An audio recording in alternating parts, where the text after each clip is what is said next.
How do you befriend your dark side? Opening a deep emotional hook. A rainy night city, streetlights blurring across wet pavement, someone sitting still by a window, warm yellow light, soft rain sounds, close-up of a hand tightening, then slowly releasing. Have you ever been afraid of yourself? Not afraid of ghosts, not afraid of the darkness outside, but afraid of the thoughts that surface when you are alone. Afraid of sudden bursts of anger, afraid of quiet jealousy, afraid of the urge to burn everything down and disappear. Have you ever asked yourself, why do I keep repeating the same mistake? Why do I keep loving the wrong people, trusting the wrong places, exhausting myself, and still pushing forward? Why do I look fine on the outside while inside feels like a messy room I'm afraid to enter? You may be fighting something you have never named, the dark part within you. But the most frightening thing is not that darkness exists. The most frightening thing is treating it like an enemy, letting it grow in silence and steer your life from behind the scenes. This video will not teach you to think positive to cover up the darkness. Instead, we will learn how to befriend it, to meet it, understand it, and return it to its rightful place. Carl Jung called this darkness the shadow, the parts of us that were rejected, repressed, locked away out of shame, fear of judgment, fear of not being loved. Stoicism, Marcus Aurelius, Seneca, Epictetus teaches us how to stand firm amid inner chaos through disciplined judgment, courage, and conscious choice. Across 6 core parts, you will see this clearly. The shadow is not meant to be destroyed but integrated, a crucial step in the journey of individuation, becoming yourself. If you want more deep videos like this, subscribe to Stoicism Jungian, hit like, share this with someone trapped inside their own mind, and leave a comment. I am ready to look inward. Now, we begin with the most basic truth. To befriend the shadow, you must first understand what it truly is and where it comes from. Part 1. The shadow is not a demon, it is the abandoned part of you. When people hear the word darkness, they often imagine something evil, cruel, selfish, destructive.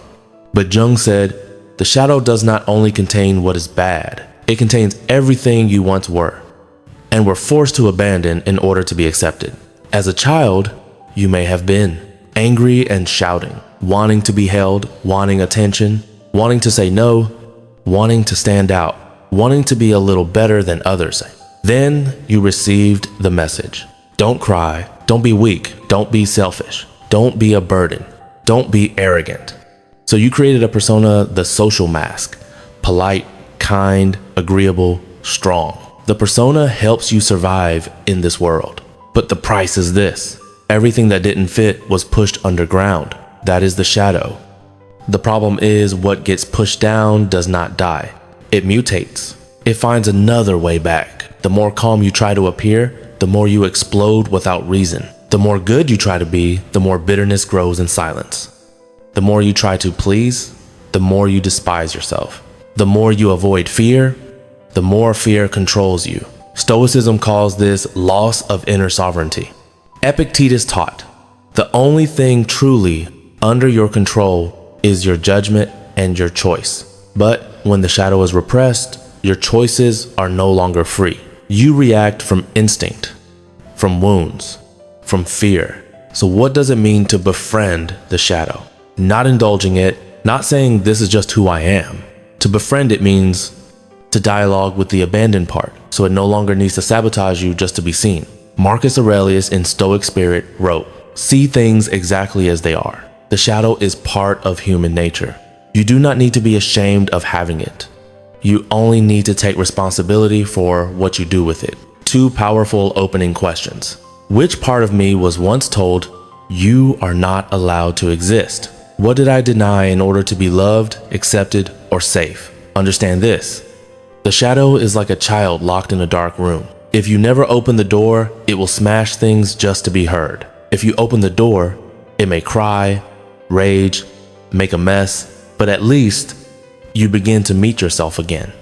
When the shadow is abandoned, it often survives using a familiar trick. It wears other people's faces, and you call that irritation, hatred, resentment. Part 2. When you intensely hate someone, you may be seeing your own shadow. Jung made a shocking observation. Often what you hate most in others is what you dare not admit in yourself. He called this projection. You see someone bragging and you feel contempt. You see someone weak and you feel disgust. You see someone cold and you feel anger. Be honest. What exactly about them is unbearable to you? Sometimes it's because you carry the seed of the same thing, but you buried it too deeply. Examples. You hate arrogant people because you fear that if you were confident, people would reject you. You hate weak people because you were taught weakness is shameful. You hate greedy people because you're afraid to admit you want more too. Stoicism teaches, people do not hurt you through their actions. They hurt you through your judgment of those actions. Epictetus said, it is not events that disturb us, but our view of them. So when you judge someone, try changing the question. Don't ask, what kind of person are they? Ask instead, why does this trigger me? This is a shadow befriending technique. 1. Catch the signal. Who am I irritated by, hating, despising? 2. Pause judgment. This may be a mirror. 3. Ask inwardly. Is there a similar part in me, even a small one? 4. Name the need. What am I afraid of? What am I lacking? Marcus Aurelius taught a grounded attitude. When meeting difficult people, see it as training for the soul. But Jung went further. The person who irritates you may be a messenger from the unconscious. They are not here to destroy you. They are here to reveal where you are blind. Of course, not all hatred is projection. Some people are genuinely toxic. Stoicism is clear. Keep distance from what damages your character. But even when you must walk away, you can still learn.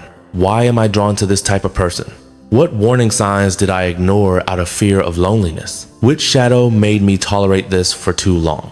Befriending the shadow is not self-blame. It is self-understanding. When you understand, you are pulled less. You react less. You begin to choose. A small exercise. Next time you judge someone, write this sentence.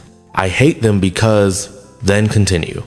If this were a message for me, it would say, you may be surprised, because sometimes what you hate is pointing the way back to a forgotten source of strength. But the shadow doesn't only appear through judgment. It also appears in moments when you don't recognize yourself. And that is when you need the most stoic quality of all. The courage to look directly. Part 3. Don't destroy the shadow. Make it conscious. Many people want to destroy the shadow. Kill anger, cut emotion, lock desire, suppress fear. But Jung said, you do not grow by imagining yourself as light. You grow by making the darkness conscious. What does conscious mean? It means saying, I am angry instead of I am a bad person. I am jealous instead of I am evil. I am afraid instead of I am weak. Stoicism calls this discipline of perception. You distinguish between the emotion that arises, net release, and the judgment you attach to it, optional. Seneca warned, the danger is not emotion. The danger is emotion pushed away and returning as an enemy. When you try not to be angry, you never learn how to be angry well. When you try not to be sad, you never learn how to grieve properly. Befriending the shadow means mastering one precise skill, standing beside it without being ruled by it. Use this 4-step method, perfect for faceless voiceover.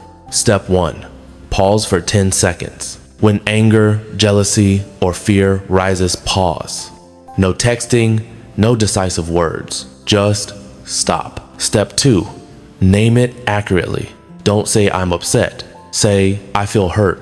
I feel disrespected. I'm afraid of being abandoned. Naming is shining light. Step 3. Find the hidden need. The shadow always hides a need. Respect, safety, love, freedom. You are not wrong for having needs. You only need to meet them wisely. Step 4. Choose action based on values. Stoicism emphasizes virtue, courage, moderation, justice, wisdom. Your action must serve values, not impulse. Everyday examples. When jealous, instead of controlling, speak honestly about fear and set boundaries. When angry, instead of insulting, describe behavior and state a clear request. When you want to self-destruct, instead of collapse, rest, step away, then return with a small conscious choice. Jung called this integration. You don't eliminate the dark part. You bring it into the system as usable energy. Anger becomes boundaries. Jealousy becomes a signal of self-worth. Fear becomes a warning to move slower and wiser. Marcus Aurelius wrote, "Your mind has power over itself, but that power does not come from repression. It comes from awareness." When you reach this point, the shadow begins to change. From saboteur to protector. It stops banging on the door. It begins to knock. But for the shadow to truly become your ally, you need to see the role it has been playing in your life.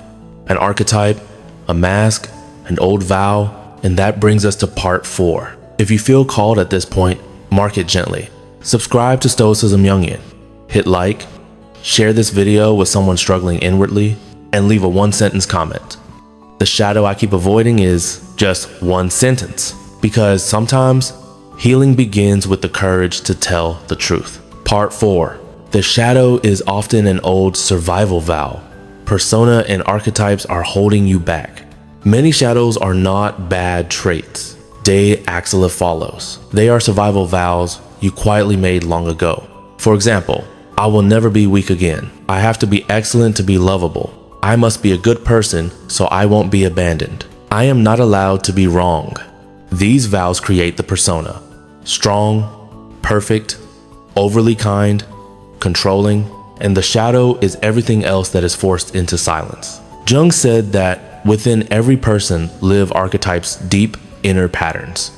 When you live one archetype too extremely, the shadow appears to restore balance. The hero, taken too far, shadow becomes exhaustion, fear of failure, self-contempt when losing. The savior, taken too far, shadow becomes resentment, feeling used. The warrior, taken too far, shadow becomes loneliness, inability to ask for help. The good child, taken too far, shadow becomes suppressed, anger, sudden explosions, then self-hatred. Stoicism looks at this with one simple question. Are you living by a role or by virtue? A role is something you must maintain an image for. Virtue is something you live truthfully, whether people applaud or not. Marcus Aurelius was an emperor, yet he constantly reminded himself, do not perform, because the greatest power is power over yourself. If you do everything to be approved of, you are a slave to approval. So how do you befriend the shadow here? By asking, what is the shadow trying to protect me from? If your shadow is anger, it may be protecting you from being trampled. If your shadow is coldness, it may be protecting you from being hurt. If your shadow is control, it may be protecting you from helplessness. When you understand its purpose, you stop hating it. You begin to care for it in a mature way. Seneca's spirit fits perfectly here. No one becomes better through self-hatred alone. You don't need to scold the shadow. You need to train it. And exercise. What role am I carrying? Write 2 columns. Column A, the role I am trying to maintain. Strong, likable, never a burden, always right. Column B, if I didn't hold this role, what am I afraid would happen? Column B is the doorway into the shadow. And once you see the fear, you can do the most stoic thing possible. Accept reality and choose how to live again. But there is a place where the shadow becomes most dangerous. When it is no longer just emotion, but turns into repeating fate. You keep living the same script. And Jung would say, this is the sign that individuation must begin. Part 5. When the shadow is unconscious, it appears outside as fate. Does your life feel repetitive? The same type of people you love, the same mistakes you keep making, the same cycle of exhaustion, promises to change, then returning to zero. Jung said, when an inner situation is not made conscious, it will play out in the outer world as destiny. It sounds mystical, but it is deeply practical. You are being driven by an unconscious pattern. Examples: you grew up without safety, you choose partners you must fight to be loved by. You were criticized, you become addicted to proving yourself, then hate yourself when imperfect. You were abandoned, you cling, then control, then destroy the relationship yourself. Stoicism calls this loss of inner freedom. You think you are choosing, but you are being pulled by fear.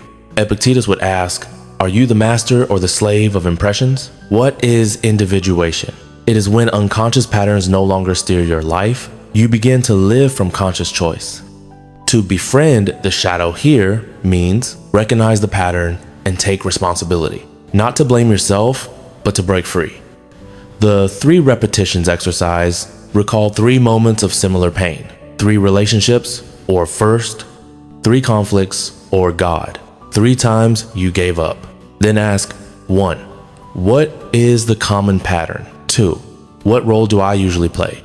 Rescuer, silent one, endurance, attacker, runner. 3. Which shadow is driving this? Fear of abandonment, fear of not being enough, fear of being disrespected. Marcus Aurelius emphasized, do not live as someone being dragged along. Live as someone holding the steering wheel. But to steer, you must see where the wind comes from. Jung called that wind the unconscious. One crucial point. Stoicism does not promise a fair life. Jung does not promise one either. Both promise only this. You can become strong enough that life cannot break your character. Once you see the pattern, you can choose one small action to break the loop. Instead of staying silent, speak one honest sentence. Instead of controlling, set one clear boundary. Instead of clinging, return to caring for yourself for 7 days. Instead of proving yourself, do the right work within your control. This is how you befriend the shadow. You don't let it write the script. You turn it into data so you can live wiser. But there will be moments when you ask, I understand this, so why is it still hard? Because befriending the shadow is not just understanding. It is learning how to live with it every day, calmly, steadily, in a Stoic way. Part 6. 6 habits to befriend the shadow, the Stoic and Jungian way. In this final section, philosophy becomes habit, because the shadow does not change just because you understand it once. It changes when you treat it correctly every day. Habit 1. The shadow journal. 3 lines. Every night, write 3 lines. 1. Where did I feel irritated or hurt today? 2. How did I react? 3. Next time, which value do I want to respond from? Stoicism? Training judgment. Jung bringing the unconscious into the light. Habit 2. Name the persona. Before an interaction, ask, what mask am I about to wear? Strong? Cheerful? Independent? Once you see it, the persona loosens its grip. Habit 3. Practice 1-beat pause before speaking. This is deeply Stoic. Marcus Aurelius would call it self-mastery. When you pause, the shadow doesn't grab the wheel. Habit 4. Speak to the shadow like an adult. Instead of, you're terrible, say, I know you're afraid. I hear you, but I choose a different way. Befriending is not obeying. Befriending is listening, then leading. Habit 5. Boundaries are mature compassion. The shadow often explodes because you endured too long. Stoicism teaches moderation and justice, including justice toward yourself. Boundaries prevent the shadow from screaming just to be respected. Habit 6. Small, steady, correct actions. The shadow grows heavier when you neglect body and mind. Lack of sleep, poor eating, rushing life. Stoicism is practical. Care for what is within your control. Sleep 30 minutes more. Walk 15 minutes. Drink water. Write 3 lines. Small things build resilience. And resilient people have gentler shadows. The core truth: you do not befriend the shadow with grand promises. You befriend it with small honesty, practiced daily.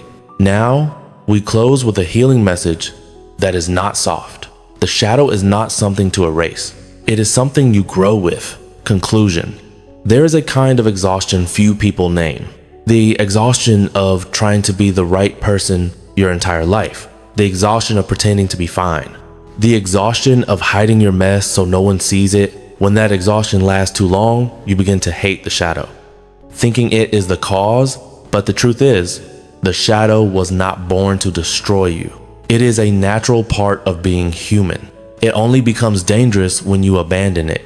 When rejected, it takes detours into words you regret, behaviors you don't understand, wrong choices, repeating relationships, and sleepless nights filled with unnamed anxiety. Carl Jung gave us a powerful truth. What you refuse to make conscious will live your life for you. But he also gave us hope. Once you dare to look, freedom begins. Stoicism gives you something equally strong. You do not need to control the world to be at peace. You only need to guard what is truly yours, how you think, how you choose, how you live by values. Befriending the shadow is an act of courage. It is not flashy. It is not loud. It is when you can say, I am angry, but I do not let anger rule me. I am afraid, but I do not let fear drag me. I am messy, but I am no longer running. You don't need to become perfect. You only need to become real. And when you are real, you begin to live correctly. If today you remember only one sentence, remember this: the shadow is not your enemy. It is the part of you asking to be understood. When you understand it, you do not become weaker. You become stronger, the kind of strength that needs no proof. If this video helped you settle inside, subscribe to Stoicism Jungian, hit like, share this with someone fighting silently, and leave a comment. I will begin with the habit. Just one habit, one small step, but it is the step of someone who is awake. Stoicism Jungian, not running from the shadow, forging inner strength.